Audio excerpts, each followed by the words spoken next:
Hundreds of people have gathered coming from various communities in Cape Town. They descended on Keizersgracht at around 10 a.m. this morning. They've now arrived before Parliament to hand over a memorandum of grievances. Now, this group was one of those who were involved in the shutdown that took place a couple of weeks ago, where we saw scenes of many of those in Bonteheuwel engaging with police and trying and attempting to shut down the community. And following those scenes where they were fired with stun grenades, rubber bullets, water cannons by police, the police minister Becky Cele went to visit the community of Bonteheuwel. Now let me give you a picture of what is happening here today. You have a number of police officers who are out in their numbers, obviously to try and maintain law and order and just make sure that everybody that is here in this march is participating in it legally. Now I'm just going to walk and try to find a woman whose child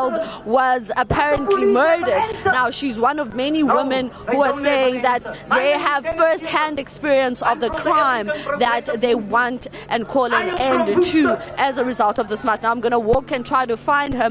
She is standing by for us and she's just going to explain to us what happened to her son. Thank you so much for joining us. You are a woman of various communities in Cape Town calling an end to crime. You are first-hand victims of crime in your communities. Tell us about your experiences. Hi, I'm Jane. This is my mother, Augustine. We're from Momri, near Atlantis. My brother was dragged by a car 2 years ago because of jealousy. And the case is on for 2 years now already. All that we need is justice. Every time they postpone the case, telling us that they still investigation. But the day I'm here, we're here today, taking part in the march to the Parliament for stopping violence and just all we need is justice for our brother and for our son.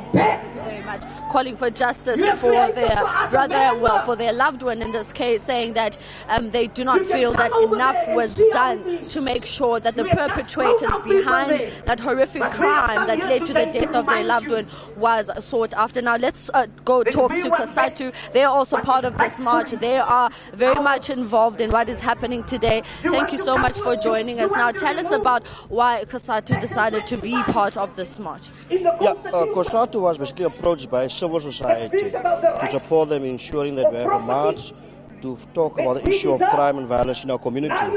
As we all know, that what's happening in Western Cape currently is that people are being killed on a daily basis, people are being mugged and robbed on a daily basis. Our workers are too scared even to go to work in the morning because they are afraid of being robbed.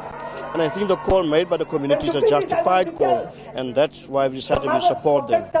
Now, you were not part of the shutdown that took place a couple of weeks ago. What is the reason, and why did you decide to be part of this one in particular? Now, this one, the intention was really good.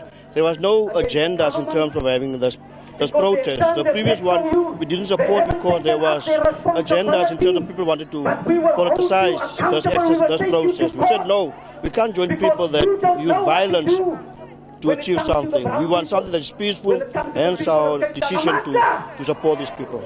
Some of the breakaway groups involved in that shutdown, well, the shutdown organizers claim that they will not be part of this particular march to Parliament because they believe that every time they do attempt to march on the provincial legislature as well as Parliament, nothing is really done in terms of the tangible results and, some of their grievances being adhered to. I think they should be honest with themselves and tell them the real reasons why they don't want Kasatu to be part of them. Why don't they want us to be part of them? If the issue is real about crime, the crime affects everyone, irrespective of what the political party belongs to. But besides the internal politics of them joining this march or not, do you think that marching to the provincial legislature and marching to Parliament, after it's been done many a times by many other communities fighting for the same reasons these communities are up here for, do you think there's going to be a change in what you are hoping? Yes, there will definitely be a change. We agree that we have done it in the past, but now the first time that Kasatu is doing this hand in hand with the community. So we have now a different approach to this exercise, and we are quite confident that we will achieve the results that we want to achieve. So who will you be handing over the memorandum to, and what are your top grievances? The memorandum is directed at government nationally, provincially, and the city. So they will send someone to come and collect the memorandum. And the key issue is basically the government must come up with a strategy and a plan to fight crime in our communities. We also saying to the city and to provincial government, they must stop politicizing this issue and stop blaming national government. They must tell us what plans do they have in place, what strategies do they have in place to fight crime. Then we can talk and stop politicizing this exercise. Thank you very much. Well, Kusatu in the Western Cape. Now, these residents will, in a while, march now to the provincial legislature to do the same, hand over a memorandum of grievances. We'll leave it here for now. Back to you in studio.